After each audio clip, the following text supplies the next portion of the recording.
rural, we were on a farm, we grew our own food, we knew what we were doing. I'm just saying. 50% of the population can take care of themselves. Yeah. No range in the depression where you have 5% of the American population on the farms and self-sufficient. You know, but I love that I do feel like that pendulum swing is starting to come back, where people are like, I want to be self-sustainable, I want to do my own thing, I want to teach my children. So I agree, I feel like it's starting to get scary how little control we have over it. Like, I live in a neighborhood where I'm not supposed to raise chickens, but I have a little backyard, I just want a little bit of chickens, but CCR says I can't. Is it the chickens or you can't have a rooster? Chickens. Really?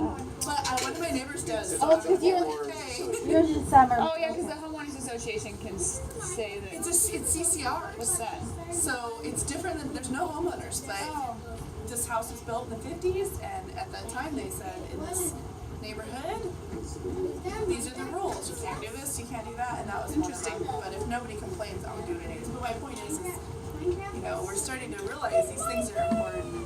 And I actually read an article right before. It's illegal to do that. What, to say that you Chickens can? and farm. Huh? To plant a garden or raise chickens or do it to come. If you do what? I mean, If you plant a plant in your yard and it bears fruit, that's a felony. If you give that fruit to a neighbor, that's a felony. why? I don't understand. Back up. I'm not the one who wrote the law. No, but what? This I mean, is if they federal. say Are you you can't talking about grow a federal? garden, then You you do can't it, and grow a then garden, you can't share food, you can't co-op. The farmers markets are illegal.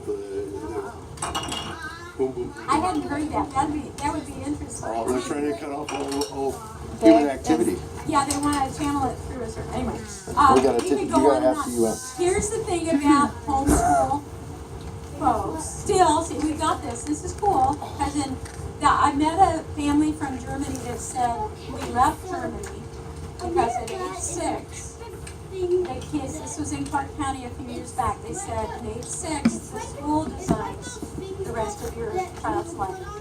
And we didn't want that. We wanted some say. So we moved to America. They landed in Clark County. And they said, guess what? HomeLink is known for listening to parents. I went, we are? I mean, I knew that, but she knew it. She goes, not all parent partnerships are designed the same way. I went, okay, they aren't. So I wanted to be able to really be careful about how we design our experience here, to make sure that we don't take over and do to, that's the whole thing. So, you must keep records as an independent homeschooler. If you're connected to us, you do keep records, and we do keep records, and we have to pass an audit. But as a home-based instructor, totally, the cool thing is the law is not specific on how or in what form these records are to be kept. Cool. Nobody's going to say, oh, you didn't do it right. Did you do it? They're your private records, do not need to be shared with any state agency if you're home-based instructed family. These records can and probably will be requested by a school administration if your child's later enrolled in a traditional school setting. So if you need to come back, maybe in high school, you go, okay, go to the high school, I trained you well, you know our family values, I'm going to watch how you do, okay? So you send them off and you go to school and they say, what did you do in the 8th grade? And tell us a little bit about 7th grade. Most people say that hasn't happened. They usually just give a test of some kind to see if they think they're where they're at, right? Maybe not even that. But people are saying it's pretty loose.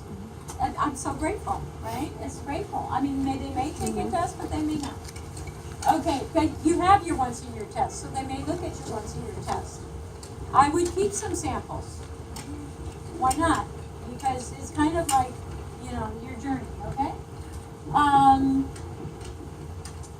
This right here has to do with the RCW that says that you need to cause your child to be subject only to those minimum state laws and regulations which are necessary, to say a sufficient basic educational opportunity is provided. So they're not going to tell you decisions about philosophy or doctrine, selections of books, teaching materials and curriculum and methods, timing and place, and the provision of that home-based instruction. So here's the thing. In your mind, in your dream, in your topic 1, do we have goal or dream, think how much control do you really need in order to create the picture that your family desires. If it ends up being, you know what, we need to really fly on our own, then consider being home-based, totally. And just come and take a class here and there. You can also, as a home-based family, go to your 5-day school and say, I want band. I'll see you 5 days a week for band, but other than that, goodbye. You can do that, okay? As a home-based family. So, here's the cool thing too, that homeschool law states that the legislature recognizes that home-based instruction is less structured and more experiential. If you're home-based and you want to do fractions by cooking in the kitchen, go for it. You know, if you want to build a chicken coop and teach your kids all things measurement, budget, and all that kind of thing, go for it. And then that's part of your education. So the provisions, they're not going to say the quantity, they're not going to say what educational activities do or do not make up a learning day. Cool. And your choice of ed materials is yours as a home-based instructor. All you have to do is show that your student can pass a once-a-year test. That's good? Okay? If you're homeschooling under a private school extension program, that is like, we're going to go a little faster, like the Family Academy. So it's like a private school without walls. You get the covering of a certified teacher. They can help you assess. They can help you transcript a high school student. You pay less than a private school, and you get the education done. You can be a part-time student here and still retain your home-based status.